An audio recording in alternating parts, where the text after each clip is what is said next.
오늘 우리가 다 함께 나눌 말씀은 고린도전서 2장 6절부터 14절까지의 말씀입니다. 본문을 제가 한 절, 여러분이 한 절 교독하시겠습니다. 그러나 우리가 온전한 자들 중에서는 지혜를 말하노니 이는 이 세상의 지혜가 아니요 또 이 세상에서 없어질 통치자들의 지혜도 아니요 오직 은혜는 하나님의 지혜를 말하는 것으로서 곧 감추어졌던 것인데 하나님이 우리의 영광을 위하여 만세전에 미리 정하신 것이라. 이 시대는 이 세대의 통치자들이 한 사람도 알지 못하였나니 만일 알았더라면 영광의 주를 십자가에 못 박지 아니하였으리라. 그렇게 하나님이 자기를 사랑하는 자들을 위하여 예비하신 모든 것을 눈으로 보지 못하고 귀로 듣지 못하고 사람의 마음으로 생각하지도 못하였다 그와 같으니라. 오직 하나님이 성령으로 이것을 우리에게 보이셨으니 성령은 모든 것 곧 하나님의 깊은 것까지도 통달하시느니라. 사람의 일을 사람 속에 있는 영에 구하려 하나님의 영에는 아무도 알지 못하느니라. 우리가 세상의 영을 받지 아니하고 오직 하나님으로부터 온 영을 받았으니 이는 우리로 하여금 하나님께서 우리에게 은혜로 주신 것들을 알게 하려 하심이라. 우리가 이것을 말하거니와 사람의 지혜가 가르친 말로 아니하고 오직 성령께서 가르치신 것으로 하니 영적인 일은 영적인 것으로 분별하느니라. 함께 읽겠습니다. 육에 속한 사람은 하나님의 성령의 일을 받지 아니하나니 이는 그것들이 그에게는 어리석게 보이며 또 그는 그것들을 알 수도 없나니 그러한 일은 영적으로 분별되기 때문이라. 아멘. 얼마 전에 우리나라에서 한 이벤트 경기로 한 시대를 풍미했던 축구 선수들 중에 공격수들로만 이루어진 팀 그리고 수비수들로만 이루어진 팀을 구성해서 경기를 한 적이 있습니다. 예를 들어서 우리나라로 치면 차범근 같은 선수들로 한 시대를 풍미했던 공격수들로 11명을 꾸리고 골키퍼 포함 11명을 꾸리고 또 한 시대를 풍미했던 수비수들로 11명을 꾸려서 경기를 한 것입니다. 그 경기에서는 공격수 팀에 우리나라의 공격형 미드필더로 활약했던 박지성 선수가 뛰기도 했고 또 수비수에는 우리나라의 수비수였던 이영표 선수가 뛰기도 했습니다. 결과는 어떻게 되었겠습니까? 결과는 선수들이나 다른 전문가들이 그렇게 다들 얘기하던데 항상 수비팀이 이긴다고 합니다. 대체로 수비수들로만 구성된 팀이 공격수들로만 이루어진 팀을 압도적으로 이긴다고 합니다. 그런데 또한 우리가 한번 이렇게 생각해 보겠습니다. 수비수들로만 이루어진 팀과 또 각각의 포지션에 맞는 선수들이 배치되어 있는 팀이 경기를 한다면 어떠한 결과가 나타나겠는가? 제 아무리 훌륭한 수비수들로만 모여 있다고 해도 그것보다 조금 기량은 떨어지지만 각각의 포지션에 배치되어 있는 팀이 그 수비수들로만 이루어진 팀을 이길 것입니다. 좋은 축구팀이라고 하는 것은 11명의 선수가 모두 동일한 장점을 가지고 있는 팀이 아닙니다. 좋은 축구팀이란 11명의 선수가 각각의 포지션에 맞는 장점을 지니고 있는 팀입니다. 그러나 그렇다고 해서 각각의 선수들이 자신의 장점에만 특화되어 있고 다른 요소들에 대해서는 전혀 훈련이 안 되어 있다면 그건 역시 좋은 팀이라 할 수 없습니다. 좋은 축구팀은 각각의 선수가 개별적인 포지션에 맞는 장점을 가지고 있으면서도 모든 요소들에 있어서 기본적인 수준은 갖추고 있어야 하는 것입니다. 예를 들어서 어떤 선수가 태클 하나는 기가 막히게 잘합니다. 그런데 태클이 아니라 공을 패스하는 것이라든가 드리블하는 것이라든가 다른 부분에 있어서는 전혀 준비가 되어 있지 않다고 해봅시다. 그렇게 되면 이 선수는 정작 경기에 들어가서 자신의 유일한 강점인 태클조차도 제대로 할 수가 없습니다. 왜냐하면 이 선수는 우리의 진영으로 치고 들어오는 상대팀 공격수를 따라갈 속력도 체력도 준비되어 있지 않기 때문입니다. 가까이 가야 태클도 할 것 아닙니까? 그런데 따라갈 수가 없습니다. 또 어쩌다가 동료 선수들이 압박을 해줘서 공격수가 내 쪽으로 붙게 되었고 그때 때마침 내 기술이 내 기회를 살려서 태클에 성공했다고 하더라도 그 역시 팀의 유익함으로 이어지지 않습니다. 왜냐하면 그렇게 동료들의 도움으로 빼앗은 볼을 우리 팀 선수에게 제대로 패스할 능력이 없기 때문입니다. 그렇게 패스 미스가 나고 다시 공격권을 내주게 됩니다. 그렇게 될 때 그 선수를 기용할 감독은 없을 것입니다. 여기에서 중요한 것은 자신의 포지션에 맞는 장점은 분명히 있어야 하지만 또한 다른 부분들에 있어서도 기본적인 수준은 갖추어져야 그가 선수로 뛸 수 있다는 것입니다. 그리스도인 역시 마찬가지입니다. 그리스도인은 하나님으로부터 온 영을 받은 사람들입니다. 그리스도인들의 특징은 성령께서 주시는 그 은사를 갖게 되는 것입니다. 아멘. 어떤 축구 선수가 태클을 잘하고 어떤 축구 선수는 헤딩을 잘하듯이 그리스도인은 하나님 안에서 각각의 은사를 부여받게 됩니다. 그러나 그렇다고 해서 자신의 은사에만 몰두해서 그것에만 특화되어 있고 다른 기본적인 요소들을 신경 쓰고 점검하지 않아서 그 부분에 있어서 결여되어 있다면 그것은 그렇게 해서는 안 된다는 것입니다. 바울은 고린도전서 12장에서 성령의 다양한 은사에 관하여 말씀합니다. 4절부터 11절 말씀을 한 절씩 교독하겠습니다. 은사는 여러 가지나 성령은 같고 직분은 여러 가지나 주는 같으며 또 사역은 여러 가지나 모든 것을 모든 사람 가운데서 이루시는 하나님은 같으니 각 사람에게 성령을 나타내심은 유익하게 하려 하시니라. 어떤 사람에게는 성령으로 말미암아 지혜의 말씀을 어떤 사람에게는 같은 성령을 따라 지식의 말씀을 다른 사람에게는 같은 성령으로 믿음을 어떤 사람에게는 한 성령으로 병고치는 은사를 어떤 사람에게는 능력 행함을 어떤 사람에게는 예언함을 어떤 사람에게는 영들 분별함을 다른 사람에게는 각종 방언 말함을 어떤 사람에게는 방언들 통역함을 주시나니 이 모든 일은 같은 한 성령의 가사 그의 뜻대로 각 사람에게 나누어 주시는 것입니다. 아멘. 아멘. 바울은 고린도전서 12장에 이르게 되면 각각의 성도들에게 주신 특화된 은사에 대해서 말씀을 전합니다. 그런데 또한 바울은 우리가 오늘 나누게 되는 고린도전서 2장을 통하여서 성령을 받은 그리스도인들에게 나타나는 매우 기본적이고도 보편적인 변화에 대해서 말씀하고 있습니다. 오늘 우리는 하나님으로부터 온 영이라는 제목의 설교를 나눕니다. 제목을 제가 선창하면 후창하시면서 두 번 읽어보겠습니다. 하나님으로부터 온 영, 하나님으로부터 온 영, 하나님으로부터 온 영. 하나님으로부터 온 영. 전해지는 말씀을 통하여서 성령을 받은 사람들에게 나타나는 공통적이고도 보편적인 변화에 대해서 알게 되고 우리가 우리의 개별적인 은사들의 발현과 함께 보편적이고도 공통적이고도 기본적인 부분들에 대해서 점검해보고 그것을 살필 수 있는 그리스도인들이 되기를 소망합니다. 아멘. 그렇다면 하나님으로부터 온 영을 받은 사람들의 공통적인 변화는 무엇입니까? 먼저 첫째, 함께 읽겠습니다. 첫째, 영광의 주를 알게 되는 것입니다. 아멘. 고린도전서 2장 6절부터 8절 말씀을 한 절씩 교독하고 마지막 절 함께 읽겠습니다. 그러나 우리가 온전한 자들 중에서는 지혜를 말하노니 이는 이 세상의 지혜가 아니요 또 이 세상에서 없어질 통치자들의 지혜도 아니요 오직 분야 가운데 있는 하나님의 지혜를 말하는 것으로서 곧 감춰졌던 것인데 하나님이 우리의 영광을 위하여 한 세상에 미리 정하신 것처럼 함께 읽습니다. 이 지혜는 이 세대의 통치자들이 한 사람도 알지 못하였나니 만일 알았더라면 영광의 주를 십자가에 못 박지 아니하였으리라. 아멘. 바울은 고린도전서 1장에서 자신이 복음을 전하되 그 복음을 말의 지혜로 하지 않았다라고 말씀합니다. 17절 말씀을 압축합니다.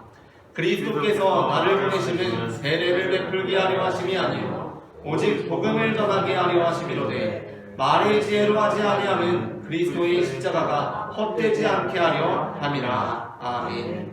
말의 지혜로 하지 않는다라고 말씀합니다. 또한 18절부터 31절에서는 계속해서 오늘 본문의 한 장 앞부분인데 이곳에서는 계속해서 하나님의 지혜와 이 세상의 지혜를 대비해서 말씀합니다. 20절부터 21절 말씀을 압축하시겠습니다. 지혜 있는 자가 어디 있느냐? 선비가 어디 있느냐? 이 세대의 변론가가 어디 있느냐? 하나님께서 이 세상의 지혜를 미련하게 하신 것이 아니냐? 하나님의 지혜에 있어서는 이 세상이 자기 지혜로 하나님을 알지 못하므로 하나님께서 전도에 미련한 것으로 믿는 자들을 구원하시기를 기뻐하셨도다. 아멘.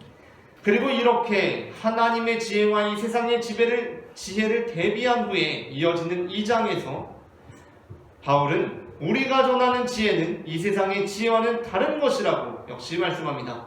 8절 말씀을 다 함께 합독하시겠습니다. 이 지혜는 이 세대의 통치자들이 한 사람도 알지 못하였나니 만일 알았더라면 영광의 주를 십자가에 못 박지 아니하였으리라. 아멘. 이 세상의 지혜란 무엇입니까? 이 세상의 지혜라는 것은 영광의 주로 알지 못하고 십자가에 못 박는 지혜입니다. 그러므로 그것은 지혜라고 할 수가 없는 지혜라는 것입니다. 반면 하나님으로부터 온 영을 받은 사람들에게 나타나는 공통적인 변화가 있습니다. 그것은 하나님의 지혜를 통해 영광의 주에 대해서 분명하게 알게 되는 것입니다. 고린도전서 12장 3절 말씀을 함께 읽겠습니다. 그러므로 내가 너희에게 알리노니 하나님의 영으로 말하는 자는 누구든지 예수를 저주할 자라 하지 아니하고 또 성령으로 아니하고는 누구든지 예수를 주시라 할 수 없느니라. 아멘. 예수님을 부인했던 베드로는 하나님으로부터 온 영을 받고 복음을 전하는 사도가 되었습니다. 그리고 하나님께서는 그 베드로를 통해 성령으로 이끄셔서 이방인 고넬료의 가정에 복음이 전파되게 하십니다. 그렇게 베드로는 성령의 인도하심을 받아 고넬료의 집에 가게 됩니다. 그러자 고넬료가 베드로를 맞으며 그 앞에 엎드려서 절을 합니다. 그때 베드로가 고넬료를 일으키며 한 말씀이 무엇입니까? 사도행전 10장 24절부터 26절 말씀을 한 절씩 교독하시고 마지막 절 함께 읽겠습니다. 이튿날 가이사랴에 들어가니 고넬료가 그의 친척과 가까운 친구들을 모아 기다리더니 아침 베드로가 들어올 때 고넬료가 맞아 함께 읽습니다. 베드로가 일으켜 이르되 일어서라 나도 사람이라 하고. 아멘. 성령을 받은 베드로가 분명히 알게 된 것이 있습니다. 그것은 바로 우리가 경배해야 할 분, 우리의 경배를 받아야 할 분, 우리의 찬송을 받아야 하시는 분, 우리의 모든 영광과 존귀를 받아야 하는 분은 바로 오직 주 예수 그리스도라는 것이었습니다. 아멘.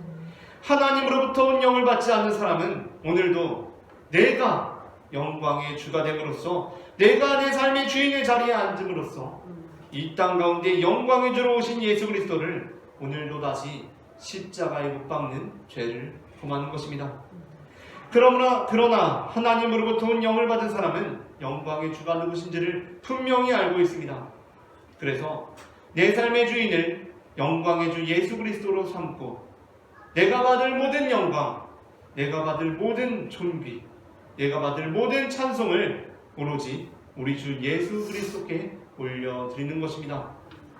다음으로 둘째 함께 읽겠습니다. 성령을 받은 사람들에게 나타난 공통적인 변화는 무엇인가? 둘째 함께 읽겠습니다. 둘째, 하나님께서 우리에게 은혜로 주신 것들을 알게 되는 것입니다. 아멘.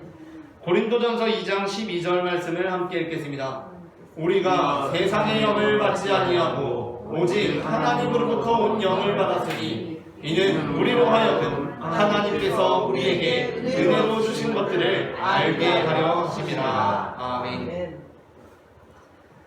운동선수들이 이렇게 훈련을 하는데 운동선수들의 기본기 연습은 유년기에 다 했다고 끝나는 것이 아닙니다.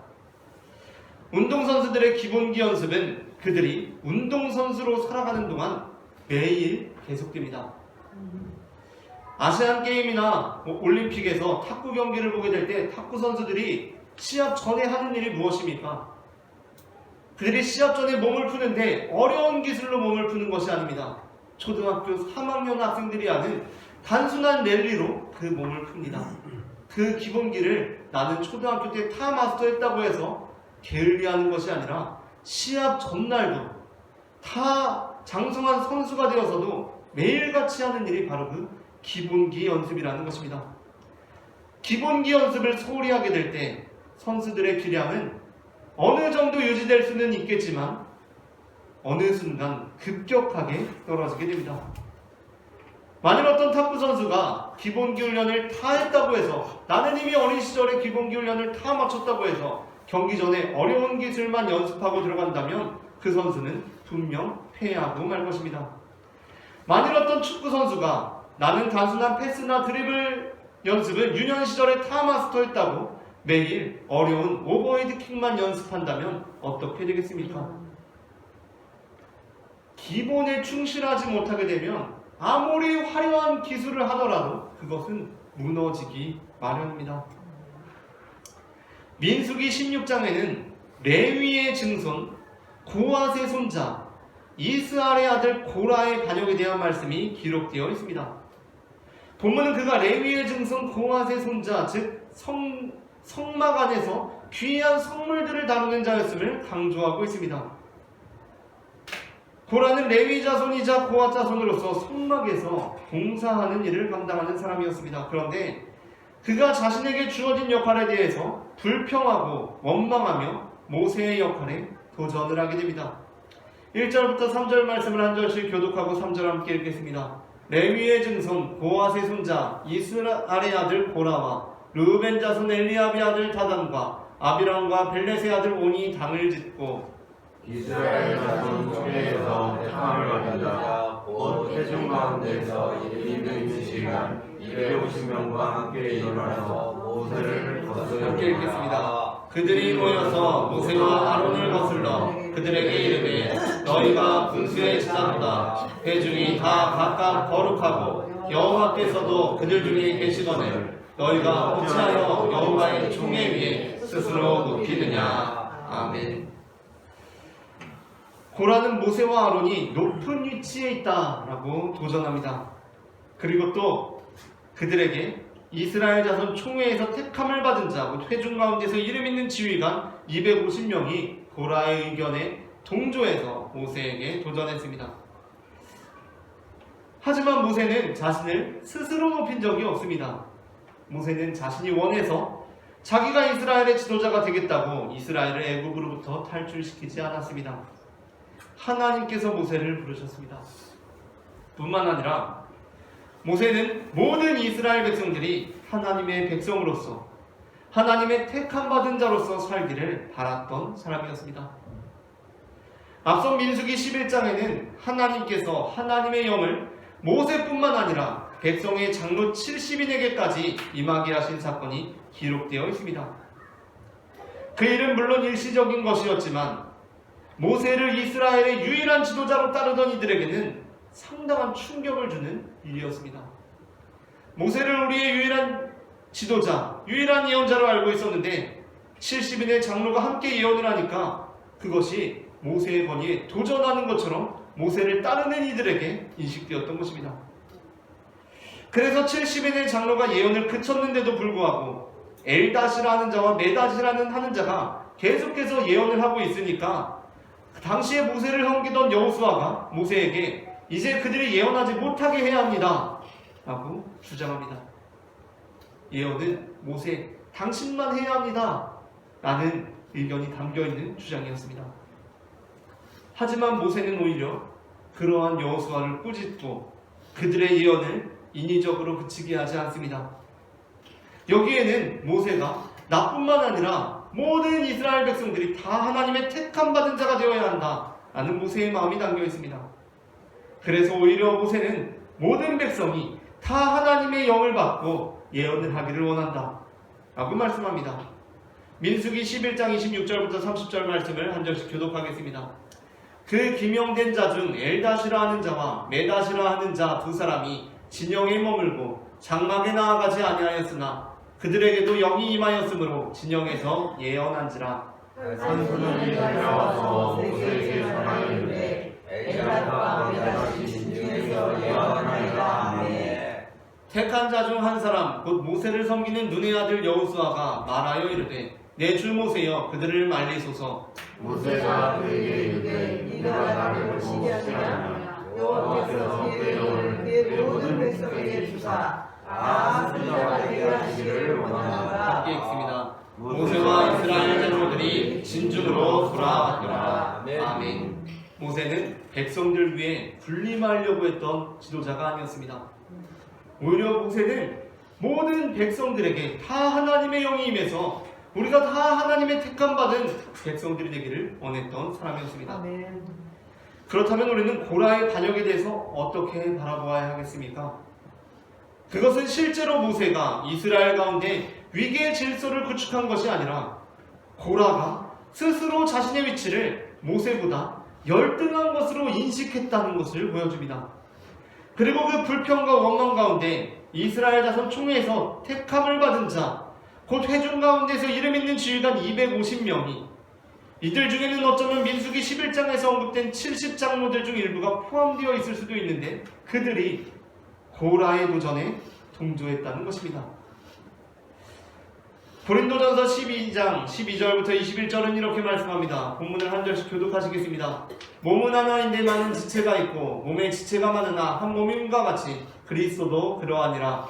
우리가 유대인이나 헬라인이나 종이나 자유인이나 다 한 성령으로 세례를 받아 한 몸이 되고 또 다 한 성령을 마시게 하셨느니라. 몸은 한 지체뿐만 아니요 여럿이니 만일 너희에게 대한 나는 성령이니 몸에 붙지 아니하였다 할지라도 이로써 몸에 붙지 아니하는 것이 아니고 또 귀가 이르되 나는 눈이 아니니 몸에 붙지 아니하였다 할지라도 이로써 몸에 붙지 아니한 것이 아니니 만일 온몸이 눈이면 듣는 것은 어디며 몸이 듣는 것이면 냄새나는 것은 어디냐. 그러나 이제 하나님이 그 원하시는 대로 지체를 각각 몸에 두셨으니 만일 다 한 지체뿐이면 몸은 어디냐.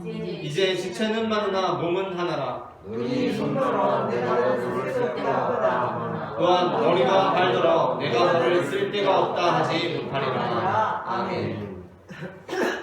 하나님께서는 모세에게 눈의 역할을 맡기셨습니다. 맞습니다. 그리고 고라에게는 손의 역할을 맡기셨습니다.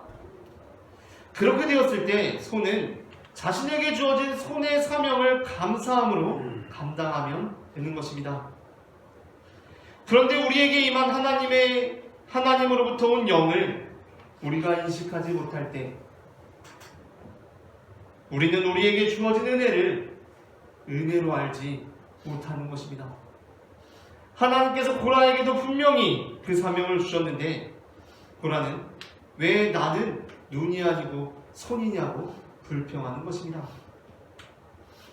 그래서 모세는 고라의 도전에 대해서 이렇게 책망합니다.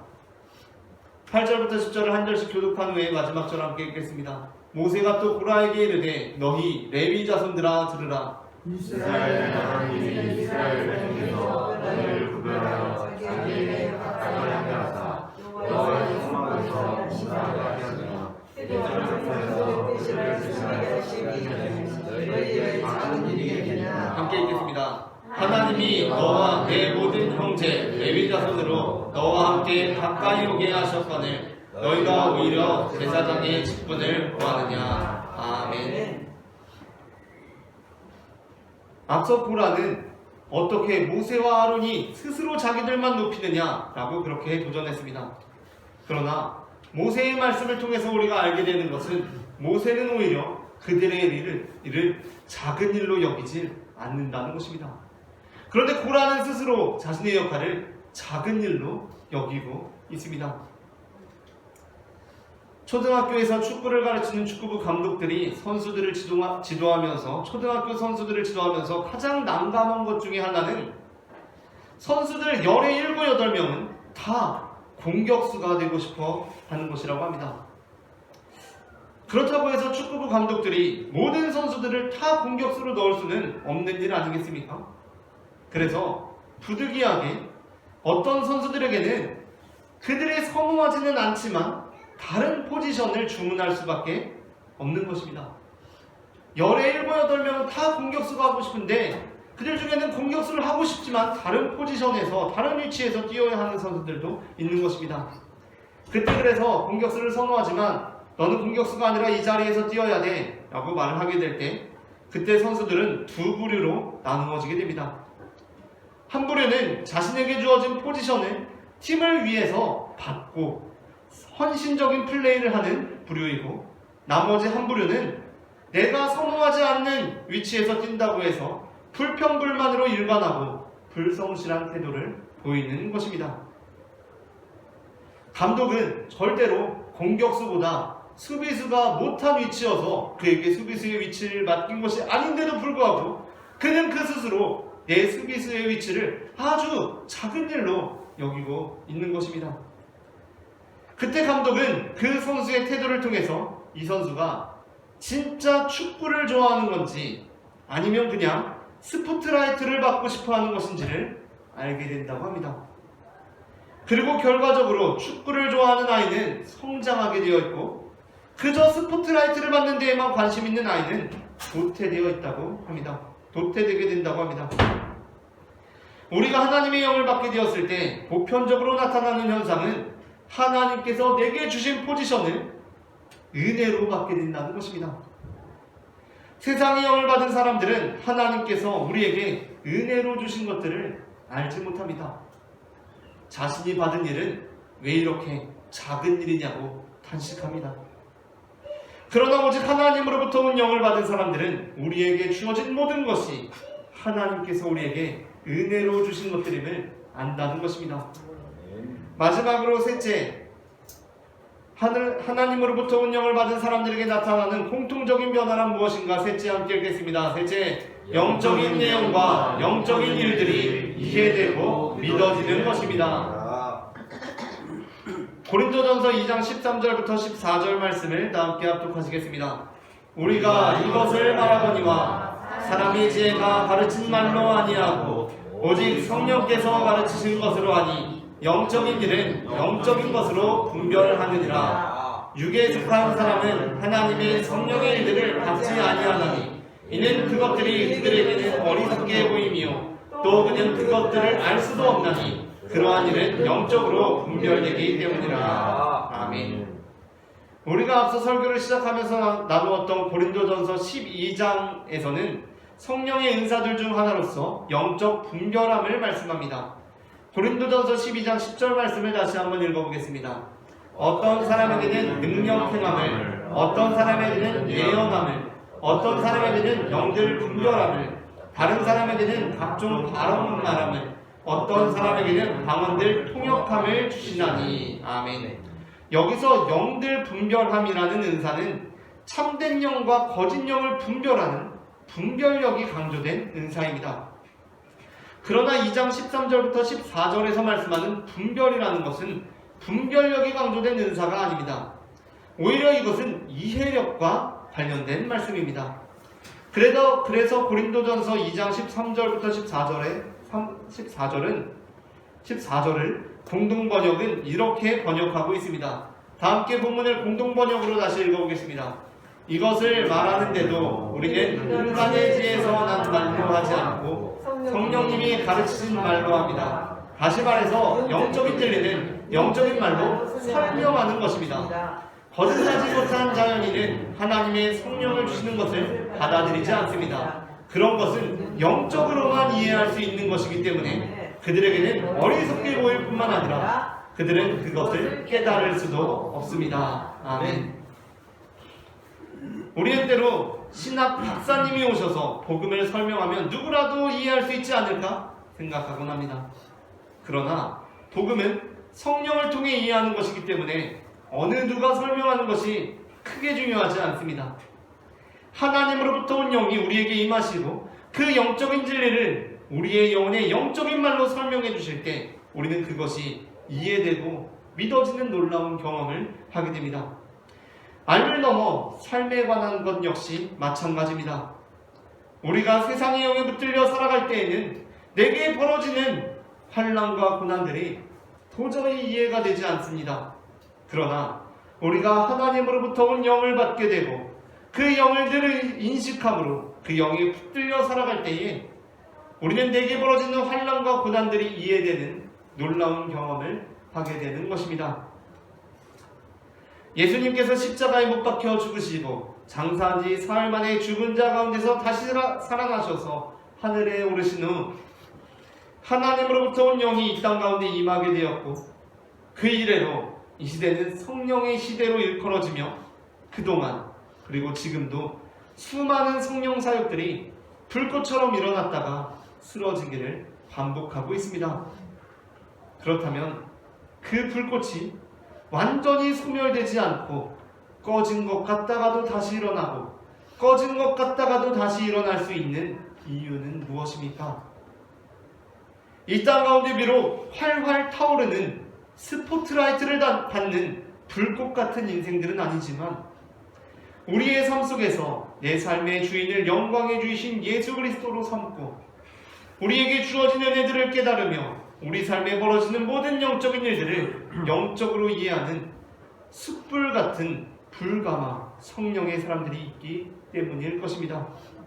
말씀을 마칩니다. 하나님으로부터 온 영은 우리로 하여금 영광의 주가 누구신지를 분명히 알게 하시며, 아멘. 하나님께서 우리에게 은혜로 주신 것들을 알게 하시고 영적인 일들에 관하여 이해되고 믿어지게 하십니다.